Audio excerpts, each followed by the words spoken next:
if they want to just come to Canada and hang out, I don't know about you, but I think that's a little bit different than the Governor General or the Queen. They play an official formal role in our system, so taxpayers have to pay for it. If Harry and Meghan want to go all rogue royal and really just hang out here in Canada, I don't think it's reasonable for taxpayers to have to foot the bill. No big surprise, the Canadian Taxpayers Federation isn't keen to see taxpayers on the hook for anything related to Prince Harry and Meghan Markle's move to Canada. The group has started a petition which gathered tens of thousands of signatures in the first hours it was up. We're back with the power panel. Stockwell, Supriya, and Marcella. Stockwell, were you one of the signatories to that petition? What do you think? I didn't sign on that. Hey, I think it's great. People want to come to Canada. I actually think that's fantastic.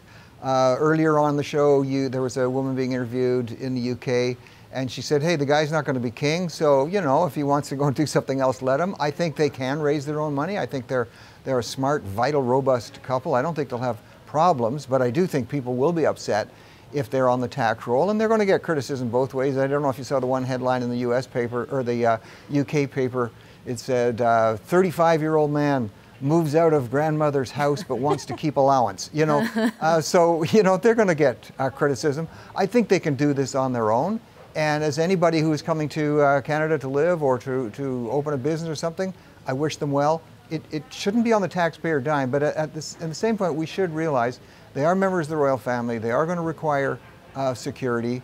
And that's something we should keep in mind. We shouldn't begrudge that aspect of it. So should taxpayers, let me quickly follow up, are you okay with taxpayers footing the bill for the security alone? On the security issue, yeah, I would have some sympathy there, but let's take them at their word. I think they're going to be fine in terms of coming up with businesses and raising their own money and paying taxes here. So let's see if they can do that. Supriya, what do you think? I'm a small R Republican, so I have a lot of problems swallowing if taxpayers are going to be on the hook for this. But to Stock's point, I think I can be reasonable at the fact that they will require security. They are also still members of the royal family, even if they're not conducting their official duties. Even if they're rogue royals. Even if they are rogue, right? I mean, it's not exactly like it's just the Kardashians that are moving to Canada for the fun of it. This is actually there's a precedent here, and you want to keep them in the Commonwealth, and I totally understand that. But also, they're not exactly scrounging around for cash. I would imagine that even just a speech one of them would give would garner 6 figures. So we could probably ask them to pay their way. Yeah, the security costs are estimated to be about, I think, $1.7 million a year. Marcella, what do you think? Well, I think some arrangement can be worked out. I think there's going to be, just like when we have other foreign dignitaries come here, the RCMP is not going to let something happen to a big foreign dignitary on their watch, and especially not a member of the royal family. I think we're just going to have to accept that that's part of the deal. Yeah. And I also think that, we don't know anything yet. Like, kudos to the Canadian Taxpayers Federation, another organization, by the way, that is completely not transparent, for putting themselves on the international agenda, for leading the charge for Canadians worried about their tax dollars. But right now, we don't really know what's going to happen. So can we please just take a deep breath? Thank Harry for getting his wife out of the racist situation she's found herself in the UK, and wait to see what we might be asked to do, because I'm not even convinced we're going to be asked to do much at all. We do know that there are officials in discussions about that, but we also know that, I think yesterday, JP Tasker, my colleague, sent an email out to every possible organization that could comment, and each of them said, no comment, no comment, no comment, no comment. So you're right, we don't know for sure, but we will soon, I'm sure. Thanks, everyone. Thanks to our power panel this evening, Supriya Dwivedi, Stockwell Day, and Marcella Monroe.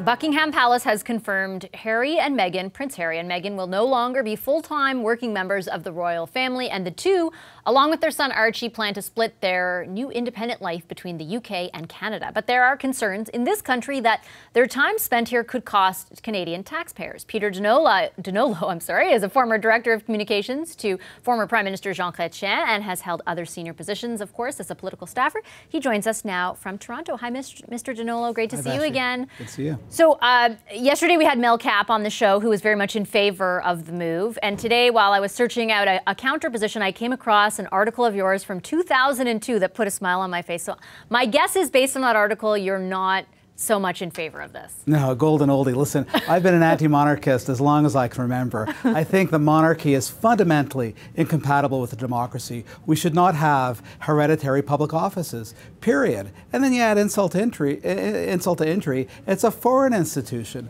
So listen, it may have played a role in our history, but you know, part of history is growing up and dropping what's not useful anymore. And I think the monarchy just is a wrong institution for the 21st century. Why is it so wrong? What makes it inherently wrong? Well, inherently wrong. I don't think you should hold high public office just because you're born into that family. We should not have hereditary titles. We have a difficult enough time in this country, in this society, ensuring that merit propels people ahead, but we need to stress meritocracy and kind of, you know, winning this, being born into a lucky gene pool, and specifically because you're a Windsor, because you're one family, does not make sense. That's why most democracies have done away with monarchies, and it's I think it's fundamentally, inherently at odds with what democracy is all about. And you know, it's not an inconsiderable cost.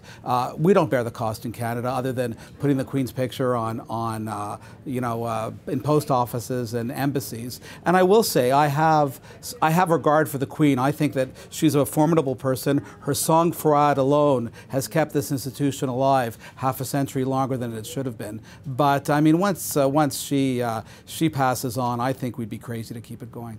Aside from the security costs, which I'll ask you about in a second, if we're not picking up the tab for anything else, what's the harm? I mean, as you were saying, I don't have a problem with anyone moving to Canada, provided they move here according to the rules, they don't jump queues, etc., and they live here according to the rules. I've got no problem at all. I don't know these people. I wish them well. They seem like very, very nice people. But this whole kind of soap opera, this kind of, you know, fairy tale of the poor little rich girl caught in this morass of palace intrigue and melodrama. It just, to me, illustrates everything that's wrong and out of date with this institution. So, I mean, I don't have an issue with them living here. I have an issue if people talk about, you know, they should be sent here as representatives of the Crown, sort of like the royal family did with the Duke and Duchess of Windsor, sending them off to the Bahamas in the 1940s, get them out of their hair, and they send them off to the colonies. Newsflash, we're not a colonial outpost. The Brits should realize this. I've seen some of the people in the street clips of Brits saying how great it would be for us to have our own royals living in Canada. I mean, give me a break. I saw that breathless coverage and insulting coverage in the New York Times on the weekend about just how delighted we all were to finally be recognized by the House of Windsor. I think it's appalling, and I think we should act like grown-ups. When it comes to the monarchy, we tend to be like the grown-up kids living in the parents' basement. Like, we don't want to change because life's too easy. There's no point in getting rid of it because, hey, we'd have to amend the Constitution. That's probably right, but I'm not interested in celebrating this or having these people have any kind of official functions in Canada. I was going to say it's very hard for me to guess what you would think about the security costs associated with this, but I would probably naturally feel the same way when it comes to why are we so interested in this, but then, you know, I look at our website and I look at the consumption of these stories. There is a high level of interest among Canadians for this royal family and specifically for this couple. If we end up being on the hook, I think the RCMP says it's responsible at all times for the safety and security of visiting members of the royal family while they are in Canada. If we do end up being on the hook, is it such a bad thing? Listen, I'm almost scared to ask you because I know what what you're going to say. One is, yeah, there's a lot of interest, just like there's a lot of interest in Kim Kardashian and Oprah Winfrey. No, but honestly, does that mean we should pay for their upkeep when they're in Canada? I think the British government has a budget for members of the royal family. If they want to travel, if they want to spend half a year in Canada, they should be covering that. I think frankly, it would be insulting to Canadians for us to cover it. Listen, they're not going to be here representing the Queen. They're going to be here on their own.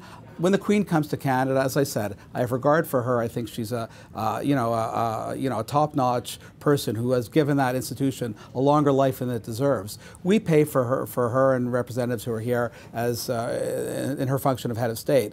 I do not think, by the way, that is a long-term. That works long-term. I don't think a British monarch should be the Canadian head of state, but that's a separate interview. I hope. I hope one day soon. On this one, no, I don't think we should be paying for their security or anything else. Okay, I'm going Listen, they're talking about commercializing their own brand. They're talking about, they've trademarked a bunch of names. Clearly, they're looking at making this some kind of business. If they can do that, they can cover their own costs. Yeah, and to be fair to them, we haven't heard anything specific from them about us covering the cost, but it's been the process before. Right. Anyway, I got to leave it there. Thanks, Mr. Donolo. Pleasure to see you as always. Okay. Peter Donolo, former Director of Communications to former Prime Minister Jean Chrétien. Hi, I'm Vashi Capellos, host of Power in Politics. See more of our show by subscribing to the CBC News channel or click the link for another video.